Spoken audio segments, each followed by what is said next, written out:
Dans les plaines surchauffées d'Afrique, il arrive souvent de voir des animaux s'affoler sans motif apparent. Ce qui les inquiète, de petits tourbillons de poussière qui s'élèvent parfois du sol pour le plus souvent retomber aussitôt.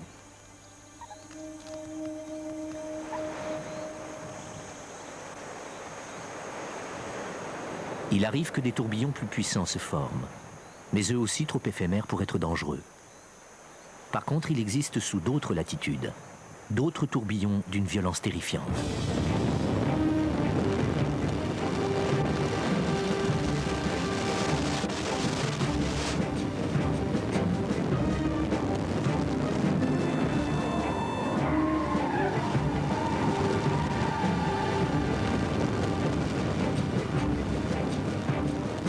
Ces tornades sèment la terreur et la destruction sur leur passage. Mais leurs méfaits ne sont rien comparés aux ravages provoqués par les énormes systèmes tourbillonnaires qui se développent périodiquement au-dessus des eaux tropicales.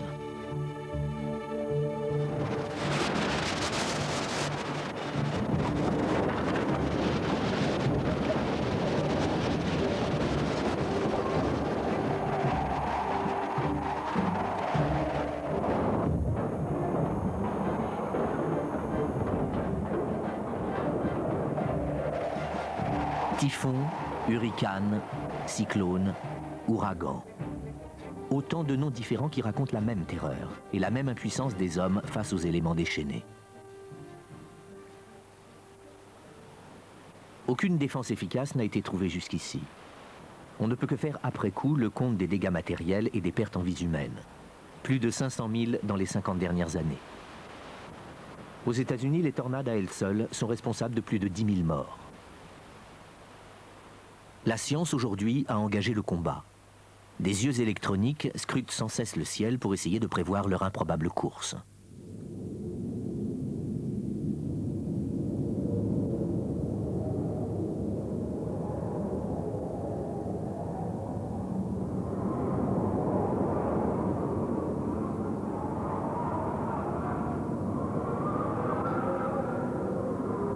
On sait évaluer leur puissance, la vitesse de leur vent. Mais on est incapable jusqu'ici d'enrayer leur marche.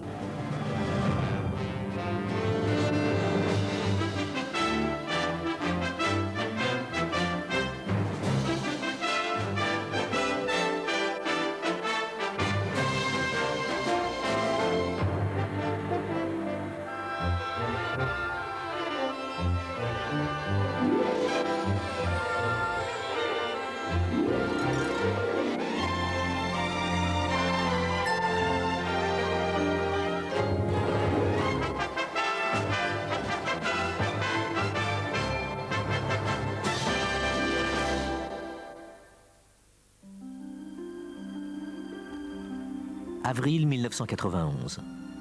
Avec le retour du printemps, le soleil retrouve son ardeur et réchauffe les eaux du golfe du Mexique.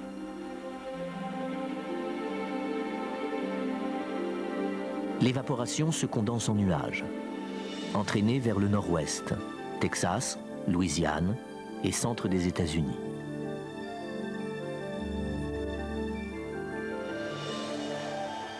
Venu du nord, du lointain Canada, un air froid et sec descend vers le sud.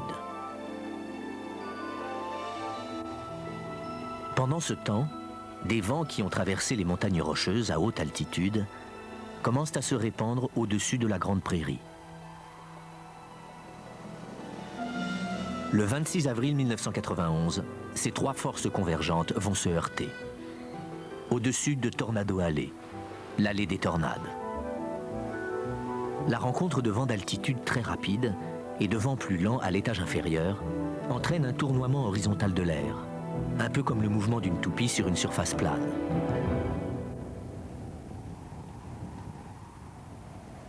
L'atmosphère est déstabilisée, les orages se multiplient. Ici ou là, un courant ascendant dresse le tourbillon horizontal dans une position verticale. Le nuage orageux commence à tourner sur lui-même, aspirant l'air chaud et humide qui se lève du sol. D'énormes masses nuageuses, les supercellules, se forment, origine des plus violents orages qu'on puisse rencontrer. Leur base est agitée de bouillonnements instables. Éclairs et grêles sont les moindres de leurs menaces. Lorsque certaines conditions sont réunies, elles peuvent engendrer d'autres phénomènes beaucoup plus terrifiants.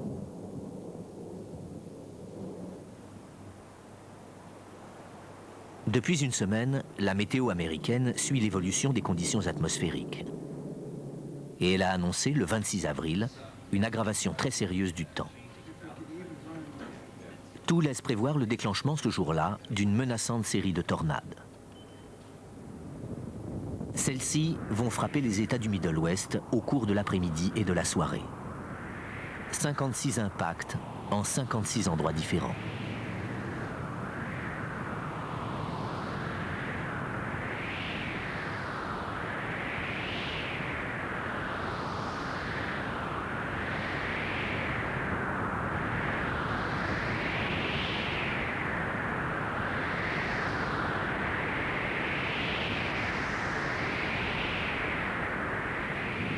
À 17h57, l'un de ces tourbillons s'abat sur le Kansas.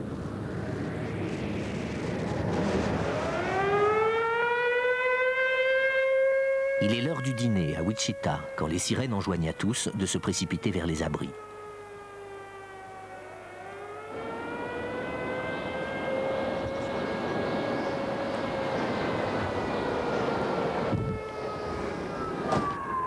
À 18h, la tornade se colore soudain de rose, après avoir pulvérisé une serre de géranium.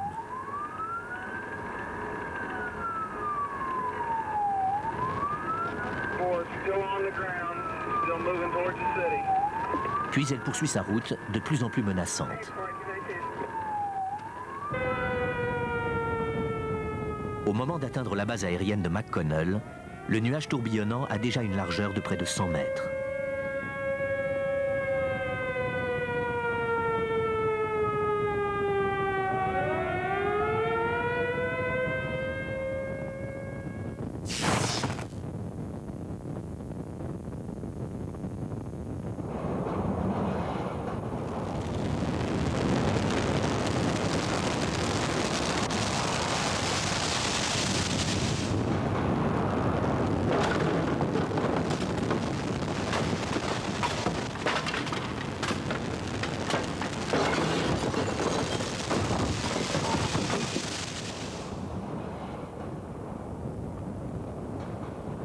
Les dégâts seront considérables.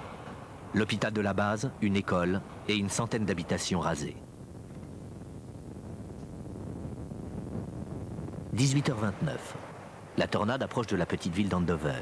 Les sirènes sont en panne et l'alerte n'a pu être donnée. Heureusement, les habitants, prévenus par la radio, ont pu se mettre à l'abri.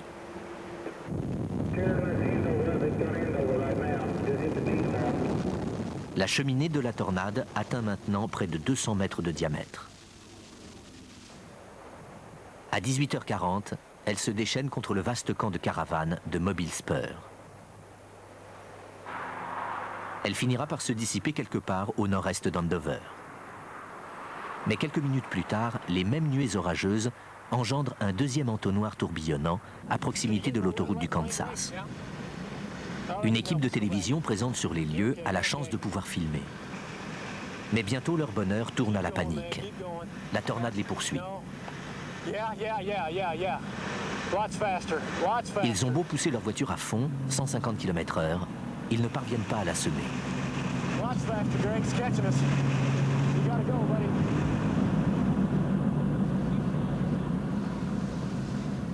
Ils n'ont bientôt d'autre solution que d'abandonner leur voiture et de se précipiter sous un pont où d'autres personnes se sont déjà réfugiées.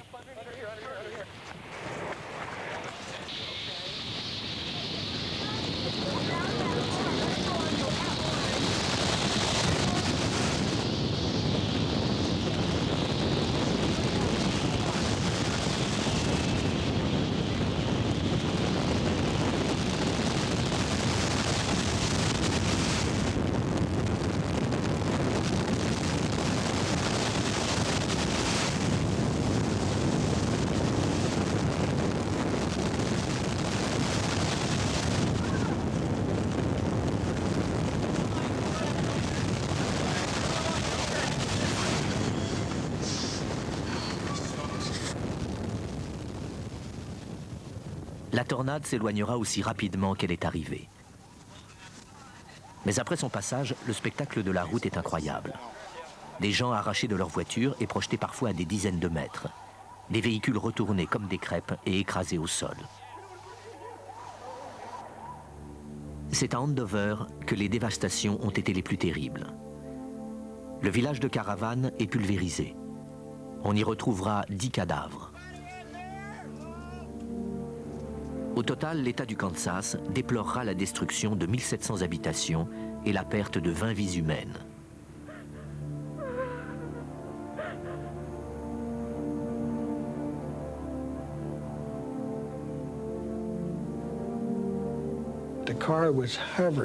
Notre voiture s'est mise à tanguer, à 1 mètre au-dessus du sol, comme si elle flottait dans l'air. Puis soudain, elle s'est retournée et s'est écrasée au sol.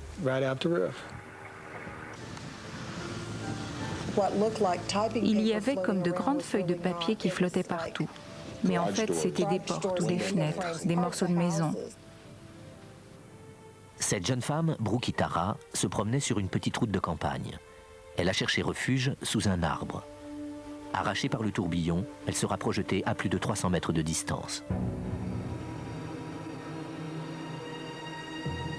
Dans le Middle West, la réputation des tornades n'est plus à faire depuis longtemps. On se raconte volontiers certains de leurs exploits fabuleux, comme de faire fondre des pièces de monnaie dans les poches, ou de cuire des pommes de terre enfouies sous le sol. Ou encore, leur capacité de transformer n'importe quel objet en missile, et de les transporter parfois à des dizaines de kilomètres de leur point de départ. Certains prétendent que des poulets pris dans la tourmente se sont vus arracher leurs plumes. Fable, bien sûr, mais comment reprocher aux gens la terreur que l'approche de ces tornades inspire? Les 3 et 4 avril 1974, un cataclysme sans précédent s'abat sur les États-Unis. En 2 jours, 148 tornades dévastent 13 États. Mais c'est le 18 mars 1925 que s'est déchaînée la plus terrible tornade dont on ait gardé le souvenir.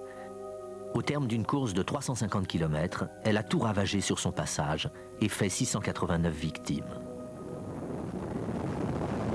Les tornades sont restées très mystérieuses jusqu'au début des années 50. Il faudra une analyse image par image de ce film pour mesurer pour la première fois la vitesse des débris bousculés par le tourbillon, 270 km/h. Et c'est en 1953 que les premiers progrès importants seront réalisés, grâce à un Japonais, le docteur Fujita, venu aux États-Unis étudier le phénomène. Le but de ma venue sur place est d'analyser les dégâts faits par la tornade, afin de pouvoir conseiller les gens sur les précautions à prendre.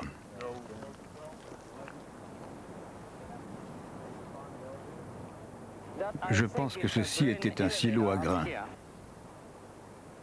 La méthode de Fujita est d'étudier les marques laissées au sol par les tornades, comme un détective se penche sur les indices oubliés par un criminel. Il est parvenu ainsi à bâtir une théorie expliquant leur structure interne et leur dynamique. Pour vérifier son hypothèse, il a fait édifier à l'université de Chicago une machine où sont recréées des mini-tornades en laboratoire. Il a découvert que la plupart des grosses tornades sont constituées en fait de petits tourbillons en rotation autour d'un tourbillon central. L'existence de ces mini-tornades explique qu'une maison puisse être totalement rasée alors que celle d'à côté est restée intacte. L'observation ultérieure in situ a largement confirmé les hypothèses de Fujita.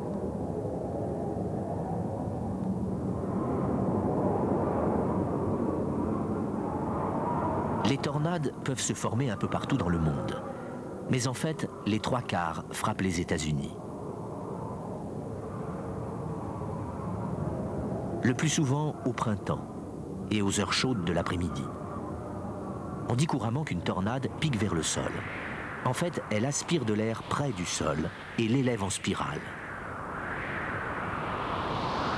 D'un volume qui peut varier de 30 à 400 mètres de large, elle se déplace latéralement à une vitesse moyenne de 50 km/h.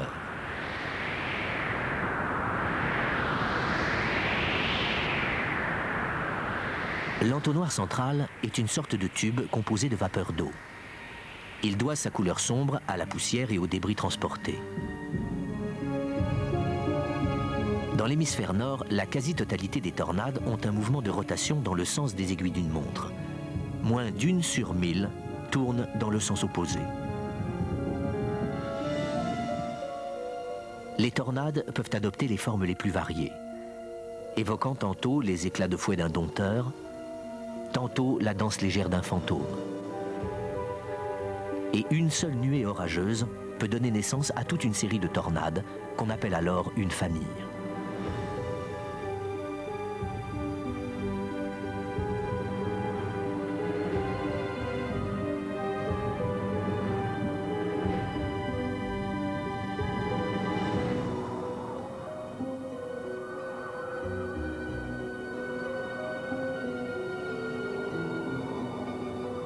Aussi violentes que soit leur fureur, les tornades ont le plus souvent une durée de vie très brève, quelques minutes seulement, ce qui ne facilite pas le travail des chercheurs. Ceux-ci utilisent depuis longtemps des ballons ou des fusées pour tenter de pénétrer au cœur des tourbillons. Mais les résultats n'ont pas été très encourageants.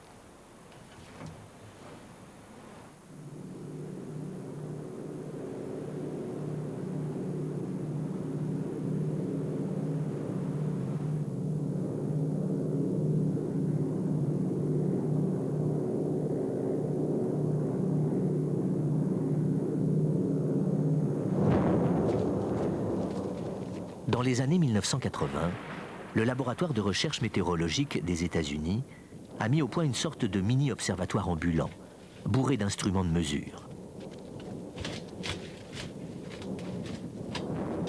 On en attendait des merveilles. Seulement pour qu'il opère, il fallait qu'une tornade accepte de s'approcher de lui assez près pour être observée. Malheureusement, leur trajet est imprévisible et il n'y a pas eu de rencontre significative.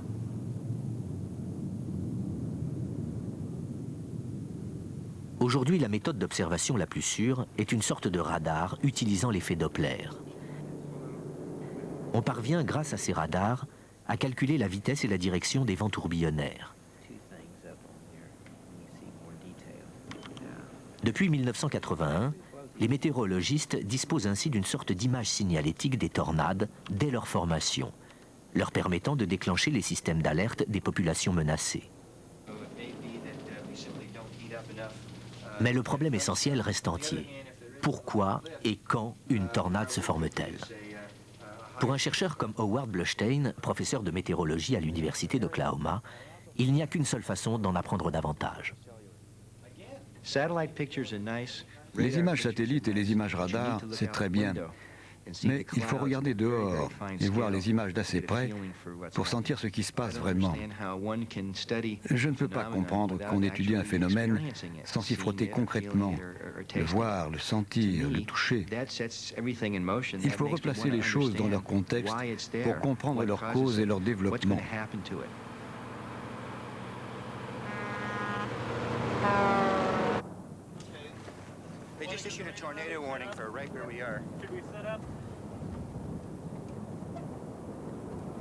Blustein a de nombreuses occasions chaque printemps de partir à la chasse des tornades avec ses instruments de mesure très sophistiqués. Ce radar Doppler, portable, est une sorte de télescope météorologique qui permet de calculer la vitesse du vent dans des zones spécifiques très réduites de la tornade. Okay, we better get going quickly. That thing is starting to form a nice funnel. Actually, hold it. Can you turn it on? Oops, up power. It's starting to form a funnel. Blustein est considéré comme un des chasseurs de tornades les plus actifs. Et pourtant, d'après ses propres estimations, il lui faut une moyenne de 9 sorties pour parvenir à une seule rencontre.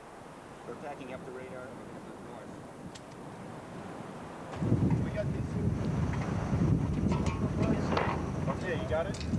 Yeah. Oh, somebody's taking pictures. Recorder starting.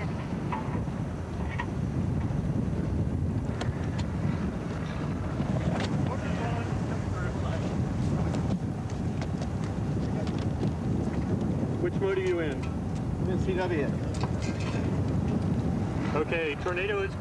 Les fortes tornades se forment le plus souvent sous le bord sud-ouest d'une masse orageuse.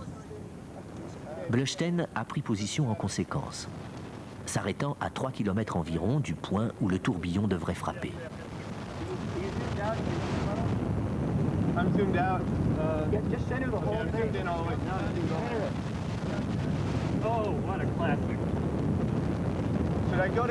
FM? Only if you have a good CW signal.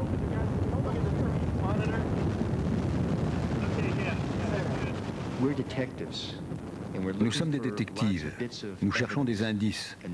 Plus nous en rassemblerons, plus nous aurons de chances de comprendre comment les tornades se forment et quelle est leur structure.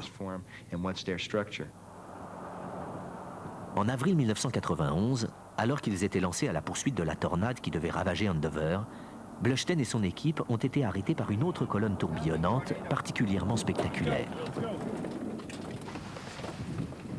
Leur radar a décelé en son cœur des vents atteignant une vitesse supérieure à tout ce qui avait été enregistré jusque-là, 350 km/h.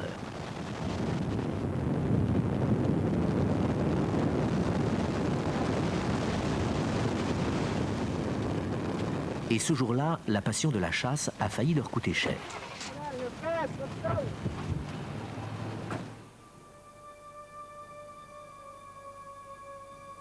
Blushten ne limite pas ses recherches au Middle West et aux tornades. En août 1993, il s'est rendu en Floride pour participer à une expédition dirigée par un homme qui a été son professeur lorsqu'il était étudiant, le docteur Joseph Golden.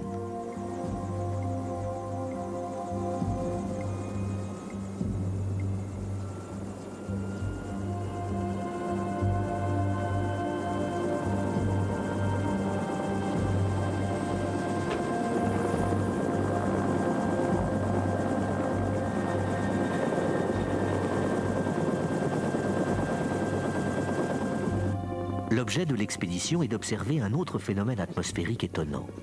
La naissance et l'évolution de tourbillons de vapeur qui, tels des fantômes, hantent ces eaux paisibles.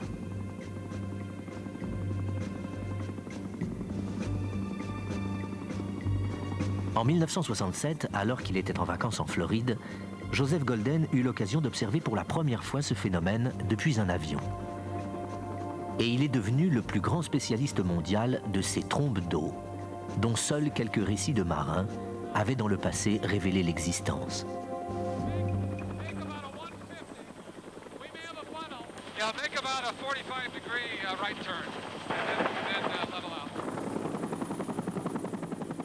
Golden est le premier à avoir souligné leur ressemblance avec les tornades terrestres.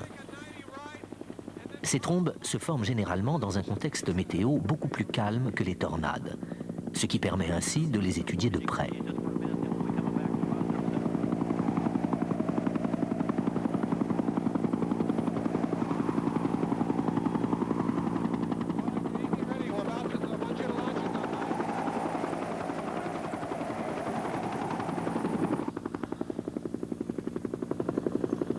Des torches fumigènes sont lâchées pour mieux visualiser les flux d'air à la surface de l'eau.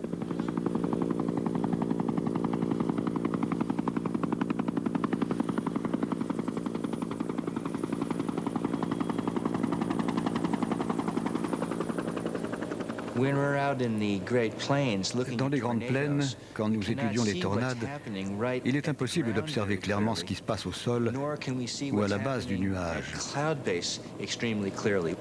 Ici, depuis l'hélicoptère, on peut voir directement la surface de l'océan et observer l'effet sur l'eau de la rotation. Et aussi, en volant à la base du nuage, on peut pratiquement embrasser du regard toute la cheminée de condensation.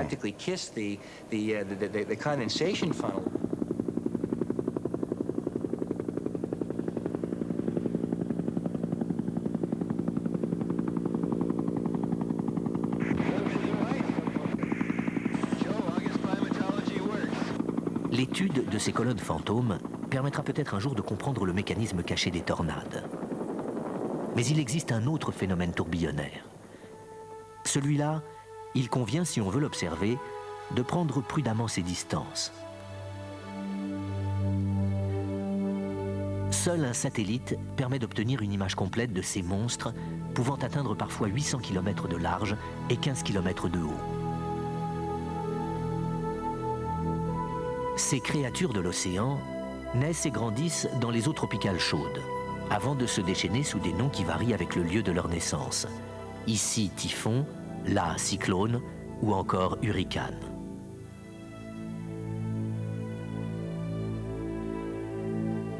Ces géants peuvent brasser des milliards de mètres cubes d'air et se déplacer au-dessus de l'océan à 50 km/h.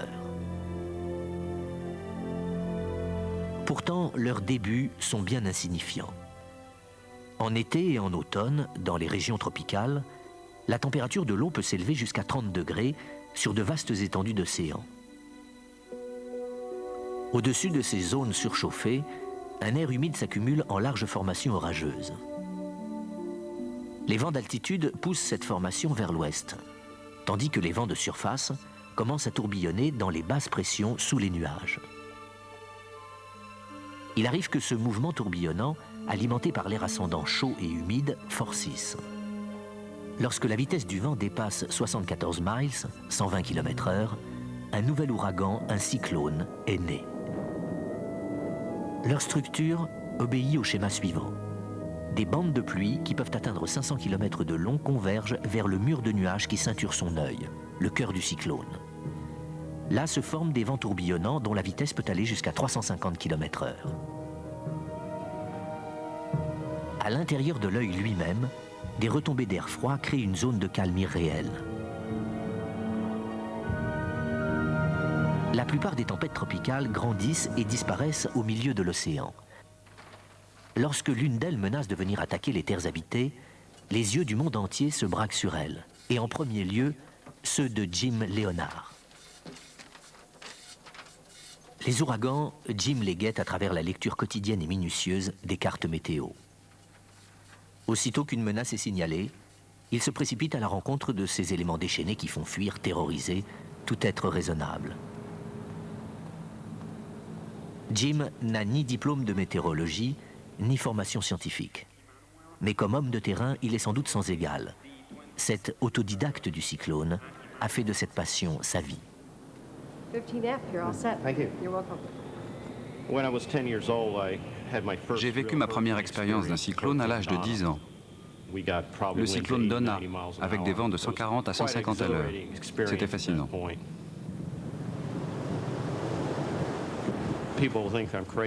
Les gens me croient cinglé, ça les regarde. Je ne changerai pas. J'ai toujours été fasciné par les tempêtes et je le resterai. Le plus violent de tous, ça a été Hugo. On est allé à Puerto Rico où il a frappé de plein fouet. Le vent de plus en plus violent arrachait d'énormes débris qu'il soufflait vers le parking où nous étions. Alors on a décidé de descendre les escaliers. Mais la pluie a commencé à dévaler le long des marches. Dehors, le vent hurlait. Il devait souffler à plus de 250 à l'heure. Ça a été une expérience incroyable. Un aperçu de l'enfer, comme a dit l'un de nous.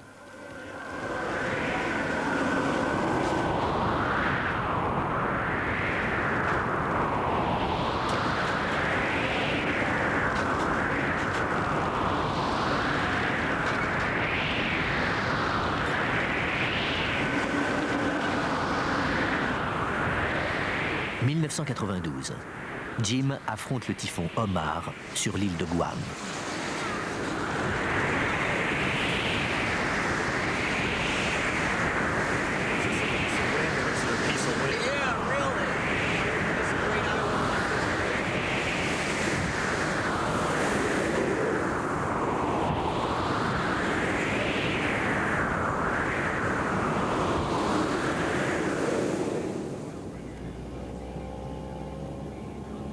Après avoir subi de plein fouet l'assaut de l'ouragan, il se retrouve dans la zone de calme, cet œil des cyclones où tout s'apaise. Mais la rémission est de courte durée. La queue du typhon traverse bientôt l'île avec des vents soufflant cette fois en sens inverse.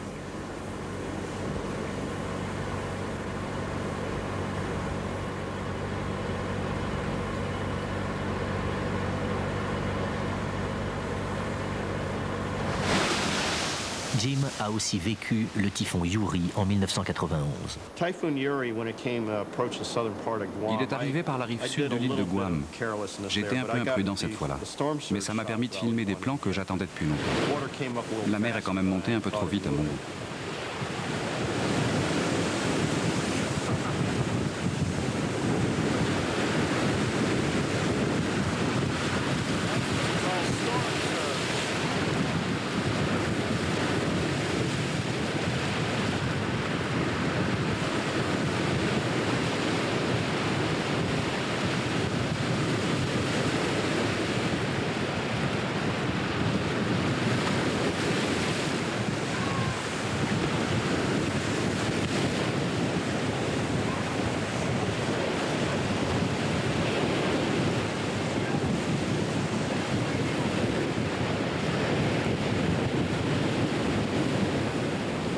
L'arme la plus puissante des cyclones et des typhons, ce n'est pas le vent. Ce sont les énormes masses d'eau déferlante qui recouvrent tout sur leur passage.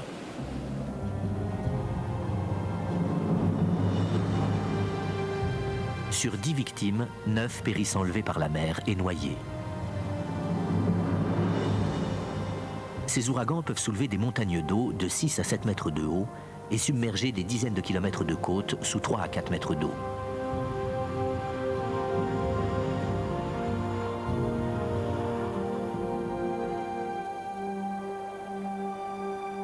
« 15% de la population mondiale vit dans des zones menacées par les ouragans tropicaux.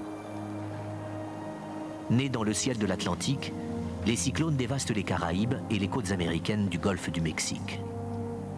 En Asie, les typhons, nés au-dessus du Pacifique Ouest, viennent battre les côtes du Japon, de Chine et des Philippines.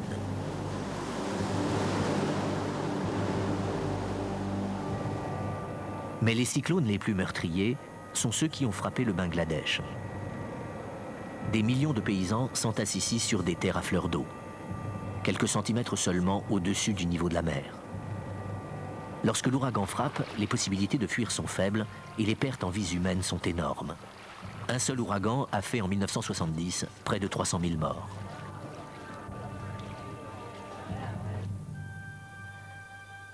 Aujourd'hui, ces bouleversements atmosphériques ne devraient plus nous prendre de court. Nous avons dans le ciel, avec les satellites météo, de merveilleux espions qui suivent leurs traces depuis leur naissance. Pourtant, en l'état actuel des connaissances, on est incapable de prévoir où ils décideront de frapper. Leur secret, des chercheurs ont décidé d'aller le découvrir à bord d'un laboratoire volant, au cœur même du système, dans l'œil d'un cyclone. L'avion commence son approche à une altitude de 300 mètres. Dessinée par le radar Doppler, voici une image de la bordure de l'œil, encore distante de 15 miles. Des instruments ont été placés à l'extérieur, sur la carlingue, pour mesurer la température, la pression atmosphérique, le degré d'humidité et la vitesse du vent au moment où l'avion affronte les turbulences du front du cyclone.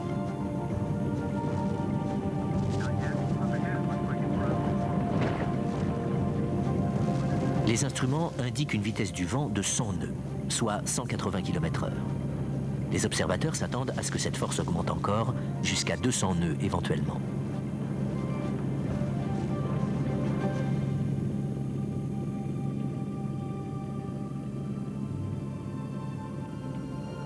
Une fois la bordure traversée, l'agitation cesse comme par enchantement. L'œil, un vaste puits profond de 15 km, est pratiquement libre de toute perturbation, du ciel à la surface de l'eau.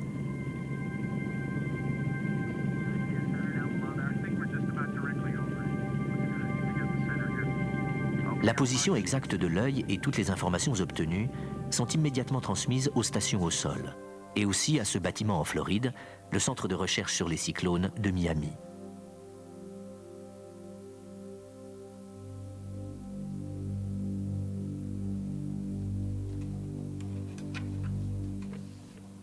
Peut-on identifier les différents éléments qui, en se combinant, détermineront le nombre de cyclones qui se formeront chaque année et l'itinéraire qu'ils suivront? Selon Stanley Goldenberg, le champ d'investigation est très large, allant du comportement du courant El Niño à l'intensité des pluies en Afrique. Il travaille sur l'hypothèse qu'un cyclone, comme tout phénomène climatique, doit pouvoir se ramener à des formules mathématiques. L'atmosphère est un système organisé. Il obéit à des lois physiques. Le problème est de disposer de données correctes et des instruments appropriés pour les analyser. La difficulté, c'est d'interpréter correctement les données disponibles. Goldenberg a participé à l'élaboration d'un des modèles de prévision du centre de recherche de Miami. Mais jamais avant 1992, il n'avait eu l'occasion de se trouver sur le terrain au moment d'un cyclone.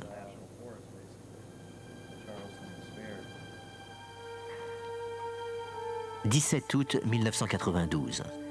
Une tempête tropicale, le futur Andrew, est en formation quelque part entre l'Afrique et les Caraïbes.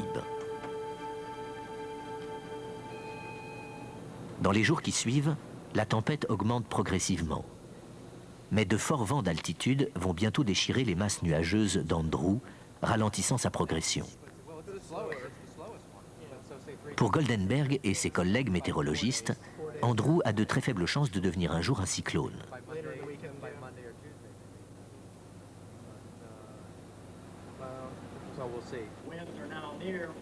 Vendredi 21 août. Les vents d'altitude s'apaisent et Andrew recommence à se structurer et à grossir.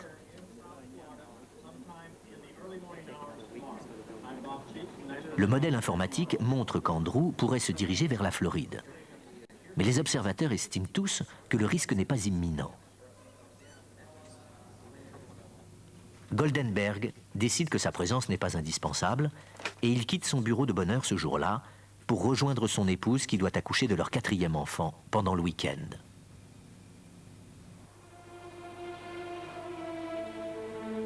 Le samedi 22, Andrew se trouve encore à plus de 750 miles de Miami. Mais déjà, la radio commence à diffuser des avis de mise en garde.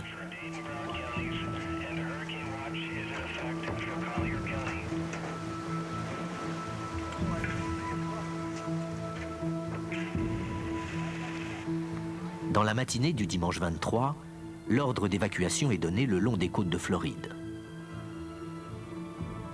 Plus tard dans la journée, le vent s'intensifie pour atteindre 240 km/h. Andrew a pris la direction de l'ouest vers les Bahamas. Vers 18 h, il frappe l'île d'Eleuthera, submergée par une masse d'eau de 8 mètres de haut. 4 personnes périssent noyées.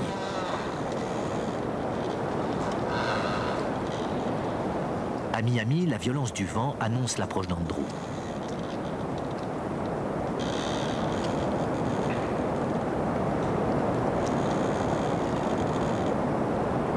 Les habitants prennent les mesures de sécurité habituelles.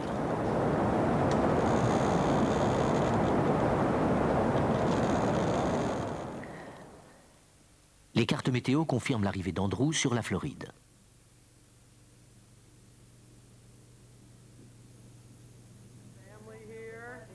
Stanley Goldenberg a quitté la clinique où sa femme a accouché d'une petite fille pour aller rejoindre ses enfants dans sa maison de Miami, à 10 km de la côte. Sa belle-sœur est venue se réfugier chez lui avec sa famille. Au total, ils sont 3 adultes et 6 enfants très jeunes. En approchant la pointe de la Floride au milieu de la nuit, Andrew redouble de violence. Il atteint la côte le 24, vers 4h30 du matin.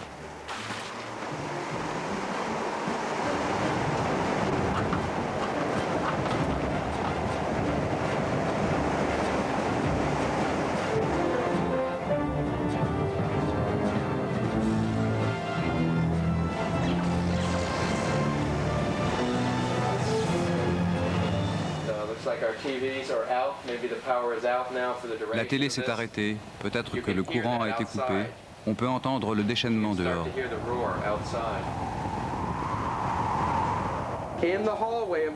Ici, l'entrée de la maison Goldenberg. Le vent dehors doit souffler à 160, 170 km/h ou plus. Voilà le chat. Tout le monde va bien. On s'est abrité dans l'entrée car les planches de protection des fenêtres de salon ont été arrachées. Nous sommes sous la protection du Seigneur.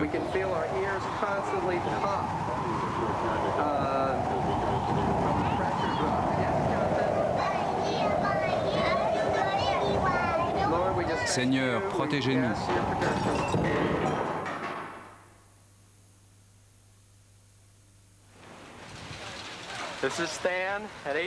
Stan au micro, il est 8h30 du matin. Nous avons passé une sacrée nuit. Dans la rue, partout les arbres sont par terre, les petits, les gros. En face, une voiture, vitre cassée. Ces volets de protection ont survécu et les fenêtres derrière eux sont intactes. Mais notre maison s'est effondrée. Le toit est par terre et nous n'avons plus de maison.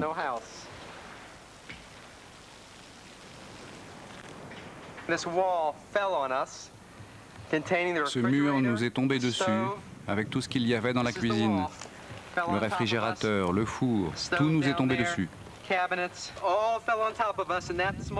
Et ce petit espace libre qu'on aperçoit là, c'est là où nous nous sommes trouvés bloqués, mais protégés pendant le pire moment de l'orage.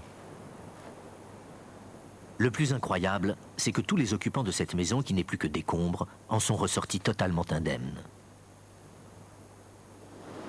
Ce n'est qu'au petit matin que l'Amérique découvre la violence du cataclysme qui a frappé Miami. À la clinique où elle vient d'accoucher, la femme de Goldenberg apprend les nouvelles sur l'ampleur des dégâts par la télévision.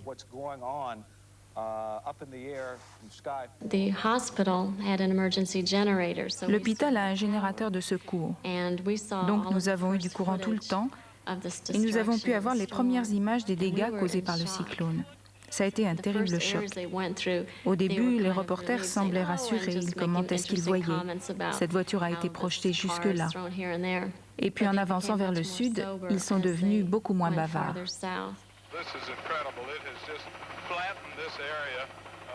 On ne pouvait pas imaginer qu'il y ait eu des survivants. Et c'était à 2 ou 3 kilomètres à peine de chez nous.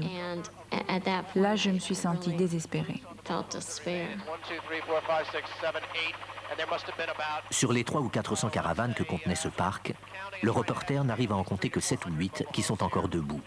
Tout le reste est pulvérisé. Ma femme a fini par joindre un voisin dans la matinée et elle a su que nous étions indemnes. Ça a été bien sûr un énorme soulagement. Mais je me souviens encore la première fois où on a pu se reparler au téléphone. J'ai éclaté en sanglots. Ce n'était pas seulement le bonheur de lui parler, mais je me débarrassais de tout l'excès d'émotions que j'avais vécu. Les dommages causés par Andrew ont été de 2 ordres.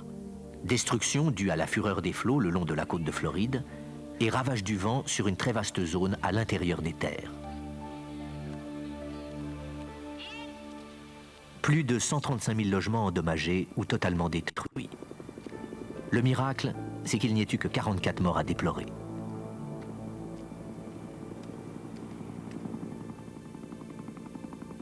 Aucun anémomètre n'a été retrouvé intact. Et on ne saura jamais la vitesse exacte atteinte par les pointes de vent. Ted Fujita, Monsieur Tornade, s'est aussitôt rendu sur place pour examiner lui-même l'étendue et la nature des dégâts. Partout, des toits arrachés, des arbres brisés en deux comme des allumettes, des poutres de béton projetées à des dizaines de mètres. Fujita pense avoir établi avec certitude que certaines pointes de vent ont dépassé les 300 km/h.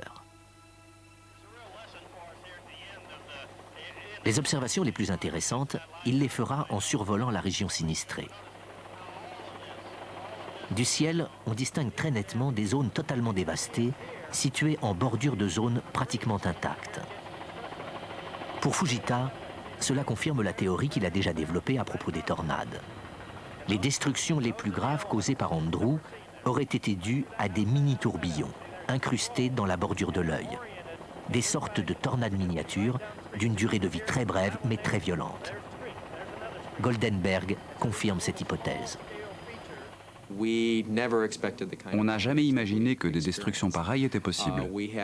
Non seulement nous étions dans la zone la plus violente de l'ouragan, mais en plus, croyons-nous, nous avons subi des vents encore plus intenses dus à ces mini-tourbillons dont parle Fujita. Il y a eu une bande de terrain sur laquelle toutes les maisons ont été dévastées, et ma maison était située juste sur cette bande. Stanley Goldenberg a dû trouver une nouvelle maison où loger sa famille. Et une bonne partie de la Floride n'a pas fini de panser ses plaies. Andrew a continué ses ravages sur les côtes de Louisiane où on a déploré 17 victimes. Et puis il a fini par se dissiper quelque part, plus au nord, environ 2 semaines après être né. Ce cyclone a été une terrible catastrophe pour les États-Unis. Et pourtant, le pire a peut-être été évité. Il a épargné la Nouvelle-Orléans, si dangereusement fragile, parce qu'édifiée sur l'eau. Au cours de ses 300 ans d'existence, la Nouvelle-Orléans a été à plusieurs reprises inondée. En fait, elle est construite sur un sol marécageux cerné par le Mississippi. Le terrain sur lequel la ville est édifiée a la forme d'un bol relevé sur les bords et dont le centre se trouve au-dessous du niveau de la mer. Il a fallu la protéger des eaux du Mississippi et du lac Pontchartrain au nord en édifiant des remblais. Plus de 150 km de digues ont ainsi été élevées parfois jusqu'à 7 mètres au-dessus du niveau de la mer pour la défendre des crues les plus violentes. D'énormes portes métalliques ont été installées pour obturer en cas d'alerte les passages aménagés dans les digues. Et le système de drainage comporte 20 stations de pompage d'une puissance considérable. Depuis le début du siècle, la ville a eu à souffrir des cyclones, mais elle n'a jamais été touchée directement par un cataclysme de la puissance d'Andrew. Et elle n'a jamais eu à faire face à l'évacuation d'urgence d'1 million de personnes à travers des ponts et des issues manifestement inadaptées.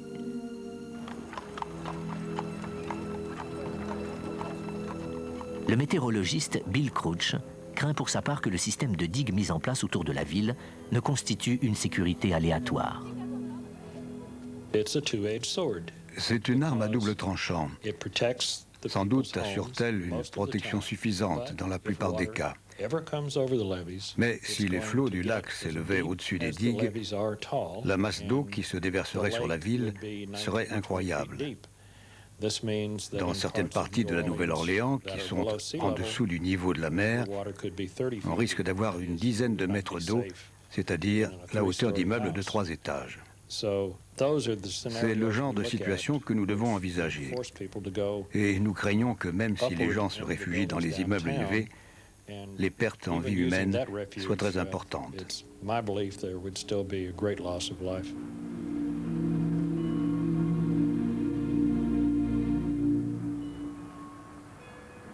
Un jour ou l'autre, à plus ou moins longue échéance, un cyclone de la puissance d'Andrew peut s'abattre sur la Nouvelle-Orléans.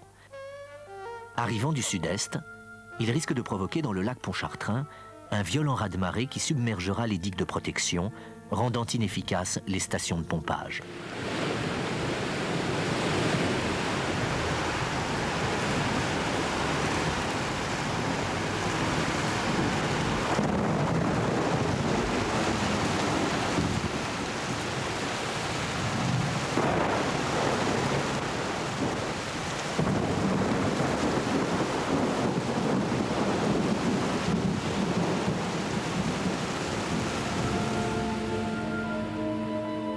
Ce scénario catastrophe est peut-être imaginaire, mais la menace est bien réelle.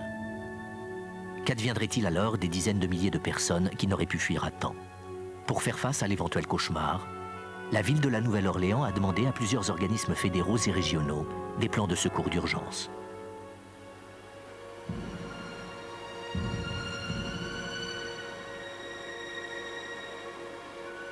À la Nouvelle-Orléans ou ailleurs dans le monde, les hommes continueront à vivre sous la menace des catastrophes naturelles. Ce que nous appelons le temps n'est rien d'autre qu'un système complexe qui recycle humidité et température à la surface du globe. La contrepartie de la vie qu'il prodigue est son terrifiant pouvoir de destruction. Mais la nature ne nous prend pas en traître. À nous de nous protéger.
la prochaine.